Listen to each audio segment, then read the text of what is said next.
Halo semuanya, terima kasih sudah mampir di channel ini. Animisme mempersembahkan rekap cerita Chainsaw Man episode 5. Cerita berlanjut ketika Power menepati janjinya kepada Denji. Terlihat Denji masih kaku dan cenggoh berat.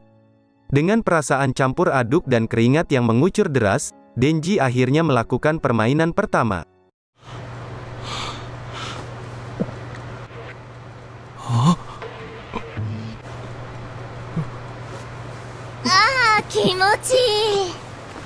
Namun tiba-tiba, sebuah benda yang diketahui adalah sebuah busa jatuh dari dada Power. Ternyata pada kesempatan pertama ini, yang dimainkan Denji adalah sebuah busa. Power pun mengingatkan Denji untuk melanjutkan. Hingga kesempatan ketiga telah diberikan Power.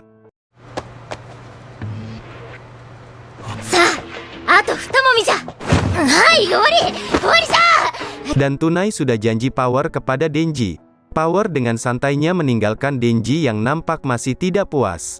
Dan ingin banyak bertanya kepada Power.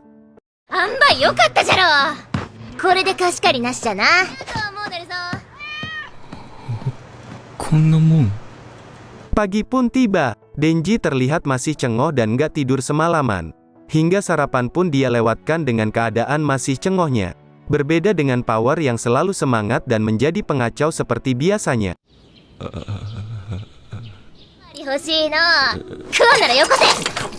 Mereka pun berjalan menuju suatu tempat. Namun karena Denji masih cenggoh, dia nggak merespon apapun yang ditanyakan Power. Shin berpindah ke kantor pusat. Terlihat Makima sedang meminta bantuan kepada Denji untuk menyetempel beberapa berkas. Namun Denji yang terlihat nggak fokus, memancing Makima untuk menanyakan masalah apa yang sedang dia alami.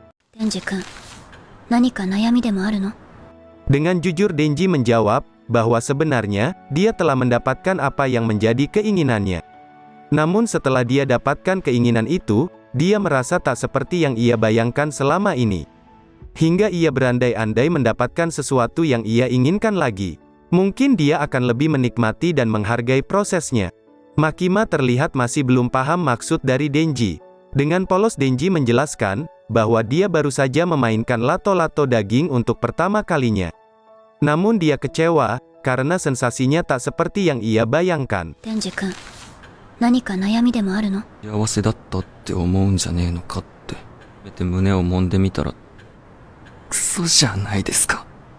Makima akhirnya berinisiatif menjelaskan dan mempraktekkan cara bercumbu yang baik dan benar menurutnya. Menurut Makima, kenikmatan dalam hubungan akan tercipta, jika kamu dan pasanganmu sudah saling memahami satu sama lain. Apalagi dalam hal memahami hati orang lain yang memang sangatlah sulit. Dia memberikan beberapa tips, seperti amati setiap bagian tubuhnya, mulai dari telapak tangan sampai bagian tubuh yang lebih sensitif seperti telinga, bibir, dan lato-lato daging. Dia juga memberikan tips lain, yakni melalui gigitan jari. Meskipun nantinya Denji tak melihat siapa yang menggigitnya, tapi dia bisa merasakan lewat sensasi tekanan gigitan yang diberikan. Tanpa sadar, tangan Denji telah diarahkan di lato-lato daging milik Makima. Dia pun kaget bukan main, karena sensasinya yang berbeda.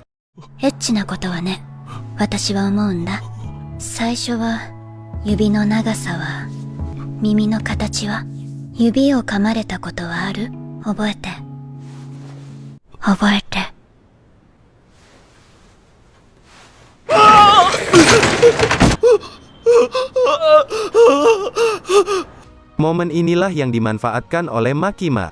Ternyata dia memiliki maksud dengan melakukan semua hal mesra tadi. Makima sebenarnya menginginkan Denji untuk membunuh iblis senjata. Denji-kun, ii kana?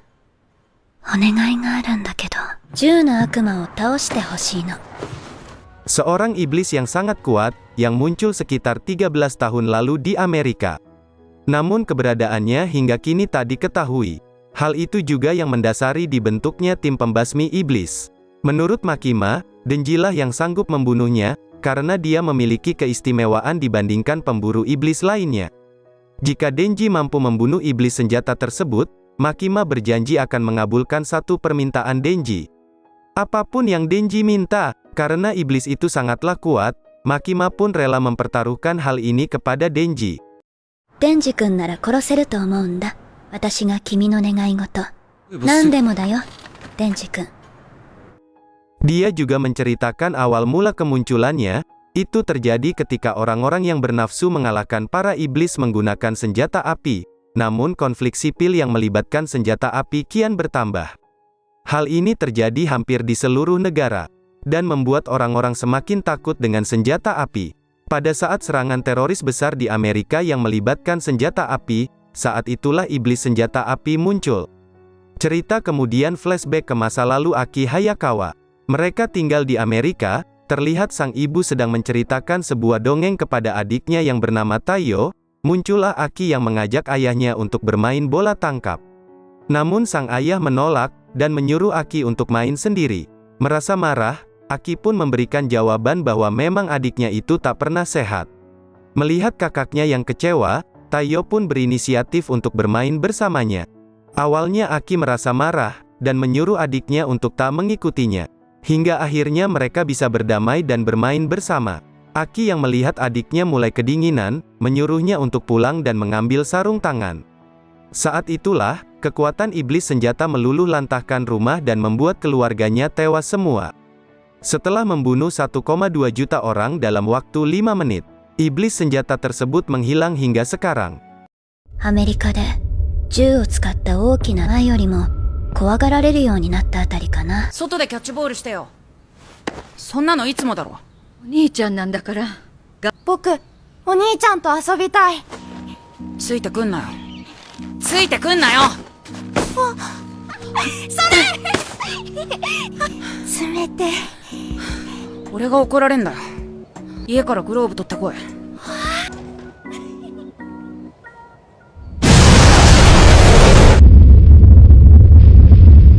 Hal itu menimbulkan trauma mendalam bagi orang-orang. Untuk itu pemerintah melarang kepemilikan senjata api, agar iblis senjata tak semakin kuat. Dan juga pemberitaan semacam itu telah dibatasi. Setelah mendengar semua cerita tentang sang iblis dari Makima, Denji pun semakin bersemangat dan yakin untuk bisa mengalahkannya. すべての悪魔がデンジ君なら倒せると思う？なんかよくわからないけど。大丈夫でしょ。Denji juga diberitahu cara menemukan keberadaan sang iblis. Dia memperlihatkan bagian tubuh iblis senjata, ketika dia bergerak dengan sangat cepat. Maka bagian dari tubuhnya akan terkikis, dan jika ada iblis yang memakannya, maka dia akan bertambah kuat. Karena mendapatkan sedikit kekuatan dari iblis senjata, dengan mengumpulkan benda itu sebanyak-banyaknya, maka bagian itu akan kembali ke tubuh aslinya. Intinya Denji akan menemukan keberadaan iblis senjata, jika berhasil menemukan potongan tubuhnya yang tercecer. どうやってそいつは見つけるんです？銃の悪魔はとっても強い悪魔だからね。悪魔がこの肉片を食べるとまでも力を増すの。ほら、くっついた。もっと大きくすれば。Di tempat lain, Aki dan Himeno berhasil membunuh iblis ikan dan menemukan potongan tubuh iblis senjata di dalamnya. Akhirnya, tim divisi Husu Tokyo 4 mendapatkan misi pertamanya. Di sebuah hotel, dilaporkan seseorang telah melihat iblisnya. Beberapa pemburu iblis telah dibunuhnya. Karena kekuatannya, dicurigai dia telah memakan satu bagian dari iblis senjata. Tim yang terdiri dari 6 orang itu telah sampai di lokasi. Mereka dipimpin oleh senior, Himeno dan Aki Hayakawa. Mereka diwajibkan menyapa seniornya dengan menyebut senpai. Namun seperti halnya di rumah, Power dan Denji selalu mengacau dimanapun berada. Hingga rekan setim mereka juga meragukan keduanya. Namun Aki selalu memberi pembelaan dan meyakinkan, kalau mereka berdua yang akan menghadapi iblisnya. Aki juga mempersilahkan untuk membunuh mereka jika mereka mencoba lari atau mengkhianatinya. お前ら、敬語はどうした？何の得もねえのに誰がてめえに。早川先輩。先輩。そいつらに背中任せて大丈夫なんですか？こいつらに背中は任せない。入った場合は、俺たちが殺す。Himeno menganggap jika Aki terlalu galak kepada mereka. Dan juga, Denji yang merasa telah berjasa membunuh iblis kelelawar pun menagih hadiah kepadanya. Himeno pun berinisiatif akan memberi ciuman di pipi bagi siapapun yang berhasil membunuh iblis kali ini. Hal itu membuat kedua juniornya di tim menjadi birahi. Namun, Denji dengan lantangnya menolak hadiah dari Himeno tadi. Dia sudah memutuskan siapa yang akan dicium. Dia berjanji akan mengumpulkan bagian dari iblis senjata atau apapun demi dia yang akan diciumnya. あれはいたずらレベルじゃねえ。殺すぞ。褒美くれ。私がほっぺにキスしてあげまーす。 Dia juga dengan polosnya, mengatakan kepada semua orang, kalau bercumbu itu lebih nikmat jika kedua pasangan sudah saling memahami. Hingga Himeno memberikan hadiah khusus, jika Denji berhasil membunuh sang iblis senjata. Dan bisa ditebak, Imron si Denji akhirnya goyah juga. Dengan semangat dia maju paling depan untuk memimpin barisan. 大丈夫。やる気はあっから。付き合った人間同士でするから気持ちがいいんだ。デンジ君が悪魔を倒したら、ベロを入れたキスしてあげる。 Dan pertengkaran kecil dalam tim pun tak terhindarkan. Di saat ini, Aki mempertanyakan kualitas dari timnya. Himeno pun memberikan pendapatnya, dia bisa menilai kekuatan dari setiap individu di timnya. Dan meminta agar Aki jangan mati terlebih dulu. Karena dia selalu kehilangan sahabatnya selama ini. Perkataan Himeno barusan mengingatkan pertemuan awalnya dengan Himeno. Di mana Himeno juga menyampaikan pesan yang sama dulu. アキ君は死なないでね。君は使えるの。私のバディ、君で6人目。アキ君は死なないでね。 Cerita berlanjut saat mereka mulai menyusuri lorong hotel, hingga datanglah satu iblis menghampiri mereka.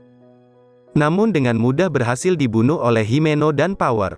Terlihat kemampuan Himeno yang tenang dan luar biasa, dia memiliki kemampuan menyentuh tanpa terlihat, hal ini akibat kontraknya dengan iblis hantu, dia mengorbankan mata kanannya untuk mendapatkan kekuatan tangan kanan sang iblis hantu. アキ君、来る。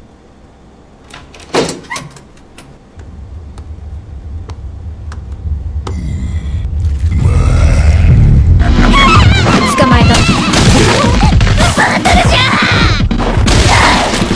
私は幽霊の悪魔と契約姫を食べさせた代わりにゴーストの右手を使う。 Setelahnya, Aki mengecek iblis tersebut, namun tak ditemukan bagian dari sang iblis senjata. Mereka pun lanjut menyusuri ke bagian lainnya. Di tengah perjalanan, Power menanyakan apakah Himeno tak masalah jika dia memberitahu semua kemampuannya kepada semua orang. Namun dia beralasan jika bertarung akan lebih mudah jika mereka saling mengetahui kemampuan masing-masing. Dan dia juga menjelaskan kalau kemampuan aslinya masih disembunyikan. Power pun mengetes dengan mencoba membunuh anggota yang terlihat lemah. Namun Himeno dengan tenang berhasil melumpuhkan Power, dan balik mengancam membunuhnya. 強い反応はなし。わしを制御するためじゃろ。わしがこいつを殺すと言ったらどうする？武器を引っ込めな。 Mereka baru menyadari ada yang janggal di sini, ketika mereka merasa diputar-putar saja dari tempat itu. Hal itu disadari ketika mereka yang seharusnya naik ke lantai 9, tapi masih tetap berada di lantai 8 setelah menaiki tangga. Bahkan ketika Arai mencoba menuruni tangga, dia malah muncul dari tangga atasnya. 少し静かに。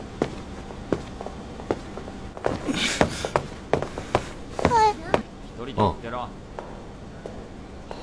決めた。ステーキにして食ってやるわ。ステーキ。階段降りていったよね。 Cerita pun selesai, dan akan berlanjut di episode 6. Terima kasih sudah meluangkan waktunya, dan sampai jumpa di video selanjutnya. Salam.